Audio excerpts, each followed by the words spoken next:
Hey guys, welcome back to Electrical Car Repair Live. Thank you guys for watching and subscribing to the channel. Today will be super helpful video to any of you having a BMW 5 Series generation F10 F11 guys. If you have one of those, you have airbag light and code 930916. Stay with us, we'll explain what can easily cause that code, how to fix it, what's the problem with it, and why you should never work on airbags unless you're qualified and certified guys. If you're not qualified and certified, do not work on airbags, they can kill you. We'll talk why, and we'll talk about one thing that you should always do when you work on the airbag systems. All that will be covered in this video today. Before we start, let me tell you a little bit about us. Every single car we get here at the garage, we try to make at least 200 to 300 free repair videos. Why we guys do all that? Because our mission in the shop is to save you as much money as we can. All we need guys in return, please subscribe to the channel, like the video, that way we can keep making these absolutely free videos. And if you need to guys buy any parts too, check out the link in the description of the video below. You can save a ton of money, you can get them at a really good price and quick shipping. We do all that guys just to save you money. All we need in return, please subscribe to the channel. Let's start on it now. So let me show you what we have here. We've been working on that BMW 5 Series, our BMW 5 Series here. It's a really nice car.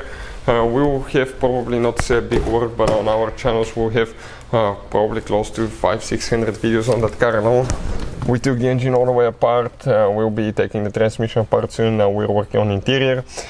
And if you turn the ignition switch on, I want to show you guys what will happen now. We're going to get a message, okay, that will say, okay, passenger restraint system right there, and we can get a message right there, passenger restraint system. You can see it just stays on, okay, no matter what you do. Let me see if I can turn the light on. You can see it a little bit better in an angle because I have a glare here from the camera and I'm trying to get rid of. See if you can, yep, right there, passenger restraint system. So what can easily guys, okay, cause that now and how to fix it? First, it could be multiple things. That means that it could be practically anything wrong, okay, with the passenger side guys airbag system. It could be like side airbags, curtain airbags, seat belts. It could be the sensor that detects if the passenger is heavy enough for the airbag to turn on. So what we're going to do now guys, okay, in order to find out exactly what it is, we need to use a scanner, okay, and we'll show you now how we're going to read the codes and find out exactly what it is. The scanner that we have, okay, is this one right there. This is amazing too guys. This too is one of my favorite scanners for the price. We have it connected to the OBD port, which is under the dash right there. Now I'm going to turn the heater off because the battery is getting a little bit weak here. When you do diagnostics, always have a battery charger as well, because you need to keep the voltage steady and high, around 12.3 to 12.5 volts. That way you don't get low voltage codes as well.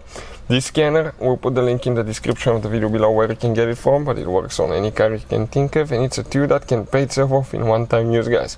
You can access every computer system, read codes, delete codes, and see live data. And we'll show you on that BMW alone, we probably have more than 60 different modules and computers. So we'll actually go ahead, okay, and connect the charger now to the car battery, so we have a steady charge here. Let's go ahead and do that. And here, check this thing out. Our voltage now is 11.48, so we'll have a person connect the battery charger. This is the VIN number, we confirm, okay. Yes, this is the right car, 528i with the N20 engine. It's going to turn the ignition switch off on its own. It will count to 10 seconds and it will turn it right back on. Excuse me. So we'll be just waiting here. I bet I woke everybody up here. Now it's turning it on. All that is automatic.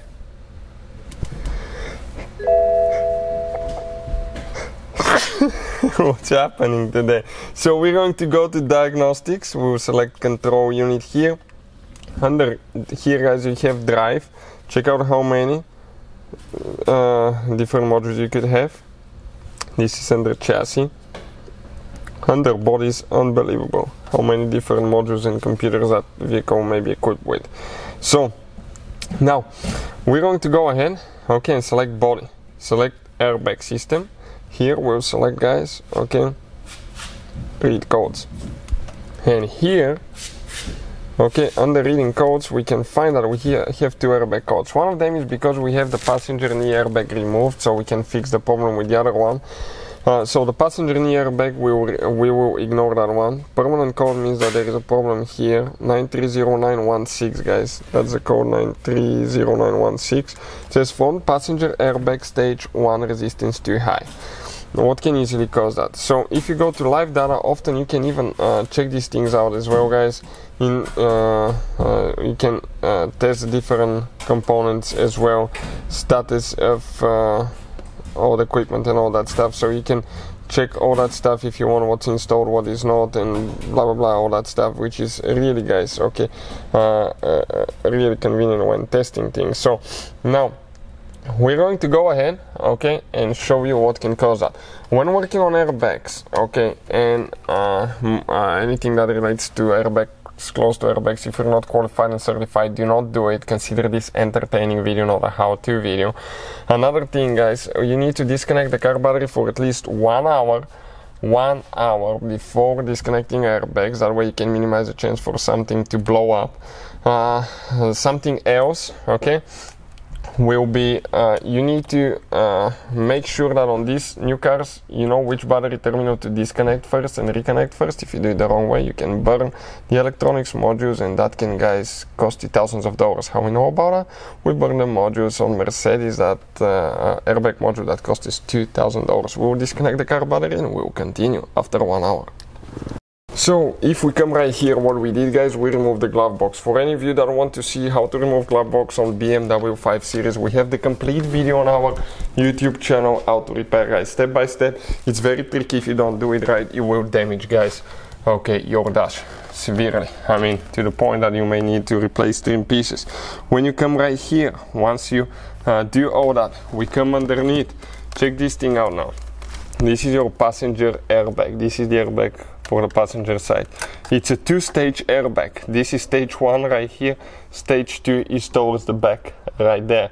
So if you have that code 930916, guys, what can it indicate? It can indicate that you have a bad passenger airbag that was blown and it wasn't replaced.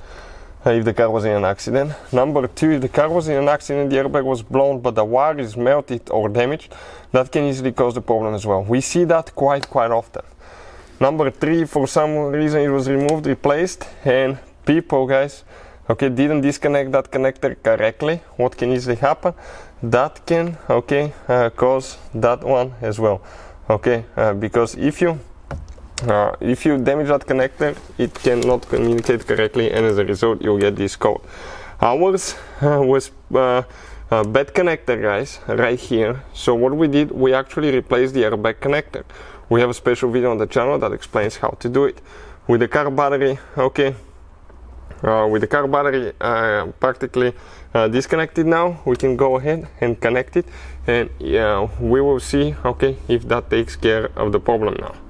So what we're going to do that on that BMW 5 Series, we have the car battery connected. We're going to turn ignition switch on. We're going to go to erase codes. Let's go ahead. If we can erase that code now, and if that fixes the problem. The only code that we should have left now will be only for the passenger knee airbag, because we need to install it. And the other code is fixed, so that's how you guys repair that problem. If you have any questions, let us know. Hopefully the video will be helpful. Thank you for watching our YouTube channel, Electrical Car Repair Life, and see you guys next time.